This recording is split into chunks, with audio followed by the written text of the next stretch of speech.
বিসমিল্লাহির রহমানির রহিম। আসসালামু আলাইকুম। জনতার রান্নাঘর থেকে সবাইকে জানাচ্ছি শুভেচ্ছা। আশা করি সবাই ভালো আছেন। আজকে যে রেসিপিটি করব সেটা হচ্ছে লাউ শাক আর সিম দিয়ে খুব মজার টেস্টি ভাজি করব। এখানে আমি লাউ পাতাগুলো খুব ভালো করে কুটে সুন্দর করে ধুয়ে নিয়েছি।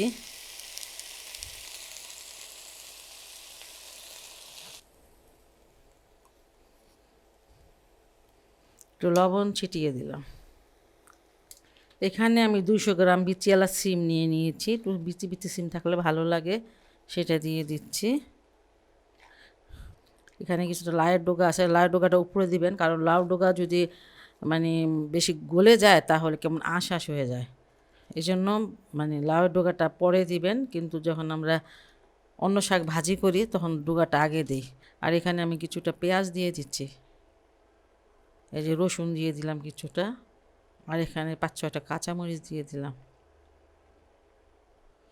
4 মিনিটের জন্য এটা আমি এখন ঢেকে দিলাম।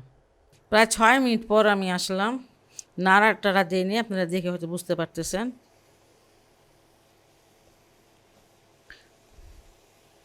এটা থেকে যে পানিটা উঠেছে সেটাকে শুকিয়ে ফেলেছি। আঁচটা এই মুহূর্তে একদম কম।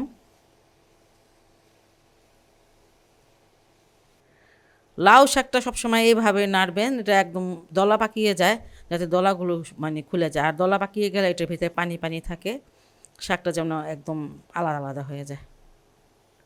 এই শাকটা কিন্তু আমাদের বিক্রমপুরে খুব রান্না করে, কারণ যে লাউ শাক আর সিম এটা খুব একটা মজার খাবার আমাদের কাছে লাগে আর কি, বিশেষ করে আমার কাছে। 5 মিনিটের মতন আমি এটাকে পুরোপুরি পানিটা শুকিয়ে নিয়েছি। আর এটা এখন আমি নামিয়ে রাখবো, কারণ এরপর আমি এটাকে বাগার দিব, অন্য একটা পাত্রে রেখে দিব।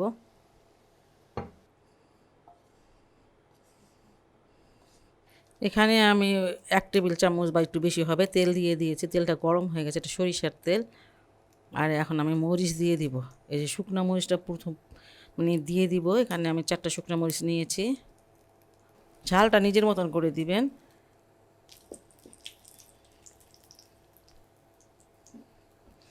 রসুন কুচি দিয়ে দিব, রসুনটা আমি একটু বেশি খাই, আপনি এটা হয়তো জানেন। আর এই কয়েকটা কোষ আমি আস্ত দিলাম, এটা আমি খাবো, এটা আমার পছন্দ।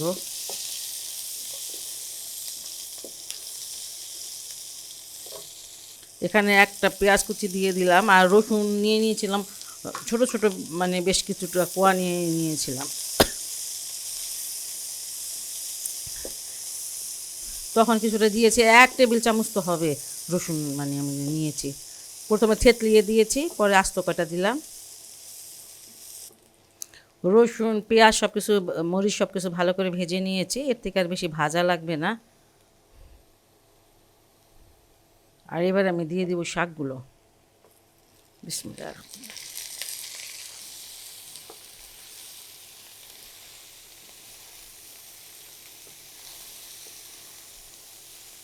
আপনাকে খেয়াল রাখতে হবে যে এমন এই যে ডাটাগুলো যেন ভেঙে না যায়, কেমন আঁশ আঁশ হয়ে যায়, খেতে ভালো লাগে না। আর সিম যেন ভর্তা ভর্তা না হয়ে যায়। ভাজিটা হয়ে যাবে আপনার, কিন্তু এগুলো সব আস্তে আস্তেই থাকবে। কম আছে এইভাবে আরও প্রায় 5 মিনিটের মতো ভেজে নিয়েন। শীতের মধ্যে সিম আর লাউ শাক একসাথে ভাজি করে না খেলে মনে হয় কিছু একটা বাকি থেকে গেল। যাই হোক, খুবই সহজ, খুবই টেস্টি একটা রেসিপি। আপনারা বাসায় কিন্তু অবশ্যই অবশ্যই ট্রাই করবেন। আর যদি ভালো লাগে তাহলে অবশ্যই আমার চ্যানেলকে লাইক কমেন্ট সাবস্ক্রাইব করবেন। ভালো থাকুন সবাই, সুস্থ থাকুন, নিরাপদে থাকুন, এই দোয়া করি আল্লাহর কাছে। আল্লাহ হাফেজ।